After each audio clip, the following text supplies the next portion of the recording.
আজকে কাল বেলাতে একটি খবর প্রকাশ করা হয়েছে। এই খবরে ভিপি নুরুল হক নূর বলেছেন, আমরা ফের রাস্তায় নামলে অনেক উপদেষ্টা দেশ ছেড়ে পালাতে হবে বলে তিনি হুঁশিয়ারি উচ্চারণ করেছেন।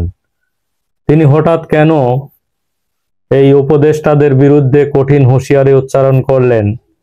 চলুন এই ভিডিওটি পুরো দেখলে আমরা বুঝতে পারবো যে কেন তিনি উপদেষ্টাদের বিরুদ্ধে কঠিন হুঁশিয়ারি উচ্চারণ করেছেন। এই ভিপি নুরুল হক নূর বলেন, অন্তর্বর্তী সরকার অবিলম্বে লুটেরা এবং মাফিয়াদের বিরুদ্ধে ব্যবস্থা নেওয়ার আহ্বান জানিয়েছেন এই গণ অধিকার পরিষদের এবং সাবেক ডাকসুর সভাপতি ভিপি নুরুল হক নূর। তিনি হুঁশিয়ারি দিয়ে বলেন যে এদের রক্ষা করতে আসলে নিজেরা রক্ষা পাবেন না, কারণ আমরা ফের রাস্তায় নামলে অনেক উপদেষ্টা দেশ ছেড়ে পালাতে হবে বলে তিনি হুঁশিয়ারি উচ্চারণ করেছেন। বৃহস্পতিবারে 17 এপ্রিল নিজের ফেসবুক অ্যাকাউন্টে এই পোস্টটি দেন ভিপি নুরুল হক নূর। তিনি বলেন যে 11 সময়ও রাজনীতিবিদদের পাশাপাশি কিছু শীর্ষ ব্যবসায়ীদের গ্রেপ্তার করা হয়েছিল। এটা ঠিক যে কিছু রাজনীতিবিদদের গ্রেপ্তারের পিছনে সরকারের একটা নিজস্ব এজেন্ডা থাকলেও তাদের গ্রেপ্তার করা হয়েছিল এবং তাদের অনেকের বিরুদ্ধে দুর্নীতি, দখলদারি, চাঁদাবাজি, অর্থ পাচার, কর ফাঁকির সুস্পষ্ট অভিযোগ এবং প্রমাণ ছিল। অন্যদিকে 5 আগস্টের অভ্যুত্থানের পর বলতে গেলে 16 বছরের ফ্যাসিজম, অবৈধ সুবিধাভোগী, দখলদার, চাঁদাবাজি এবং টেন্ডারবাজি, দুর্নীতি, লুটেরা এবং অর্থ পাচারকারী গ্রেপ্তার করা তো হয়নি, বরং এদেরকে সেফ এক্সিটের পাশাপাশি তাদের অবৈধ অর্থ সরানো, সম্পদের মালিকানা পরিবর্তনে বিভিন্ন সহযোগিতা করা হচ্ছে বলে আমরা দেখতে পাচ্ছি। এই ভিপি নুরুল হক নূর বলতে চাচ্ছেন যে 11 সময় বিভিন্নভাবে ব্যবসায়ীদের শেল্টার দেওয়া হয়েছে এবং কিছু গ্রেপ্তার দেখানো হয়েছিল।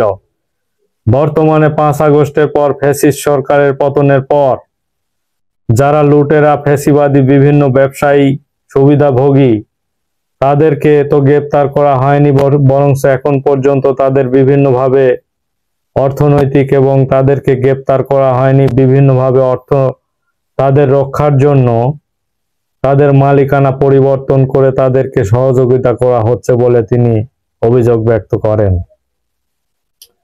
এছাড়া অনেকেই গণমাধ্যমে একাধিক সংবাদ প্রকাশ করার পরও তাদের বিরুদ্ধে কোনো ধরনের ব্যবস্থা এখন পর্যন্ত নেওয়া হয়নি বলে তিনি অভিযোগ ব্যক্ত করেন।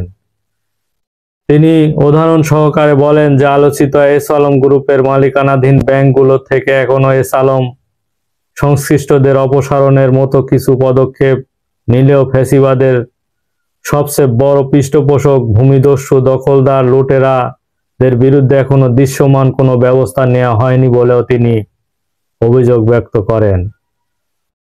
উন্নয়নের নামে যে হরিলুটের বাজেটের সকলকে ম্যানেজ করে আওয়ামী লীগের একচেটিয়া টেন্ডারবাজি করার কিছু প্রতিষ্ঠান এবং সরকারের আমলেও রদবদল কাজ করা, বিভিন্ন যে কাজ করা হয়েছিল তাদেরকে এখন পর্যন্ত পৃষ্ঠপোষকতা দিয়ে আসা হচ্ছে বলেও তিনি অভিযোগ ব্যক্ত করেন।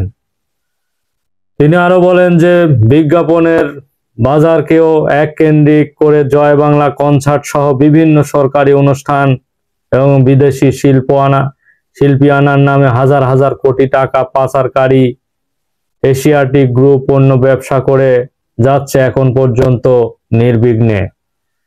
কিন্তু এসব ফ্যাসিবাদ বড় বড় ব্যবসায়িকদের এখন পর্যন্ত বিভিন্নভাবে সরকার পৃষ্ঠপোষকতা দিয়ে আসছে, তাদের কেন গ্রেপ্তার করা হচ্ছে না বলে তিনি হুঁশিয়ার উচ্চারণ করেছেন। এই ভিপি নুরুল হক নূর আরো বলেন যে 24-এর বাংলার ফ্যাসিবাদী, লুটেরা এবং মাফিয়াদের ঠাঁই নাই। উপদেষ্টাদের সাবধান করে বলতে চাই, অনতি বিলম্বে লুটেরা মাফিয়াদের বিরুদ্ধে ব্যবস্থা নিন। এদেরকে রক্ষা করতে আসলে নিজেরা রক্ষা পাবেন না, ভুলে যাবেন না। এই পরিবর্তন আনতে আপনারা রাজপথে রক্ত দেন নাই, জেলেও যান নাই, নির্যাতনের শিকার হননি, আপনাদের পরিবারের কেউ গুম হয়নি, কাজেই আপনাদেরকে আবার রাস্তায় নামতে বাধ্য করবেন না, কারণ আমরা যদি রাস্তায় নামি তাহলে অনেক উপদেষ্টা দেশ ছেড়ে পালাতে হবে বলেও তিনি হুঁশিয়ারি উচ্চারণ করেন। তিনি বলেন যে নতুন করে আমাদের আর রাস্তায় নামানোর চেষ্টা করবেন না, যদি আবার নতুন করে রাস্তায় নামে তাহলে অনেক উপদেষ্টা দেশ ছেড়ে পালাতে হবে বলেও তিনি হুঁশিয়ারি উচ্চারণ করেন। এবং বিভিন্ন যে বড় বড় ব্যবসায়িকদের বিভিন্নভাবে পৃষ্ঠপোষকতা দেওয়া হচ্ছে, তাদেরকে এ থেকে বেরিয়ে এসে তাদেরকে অনতি বিলম্বে গ্রেপ্তার করার আহ্বান জানিয়েছেন এই ভিপি নুরুল হক নূর।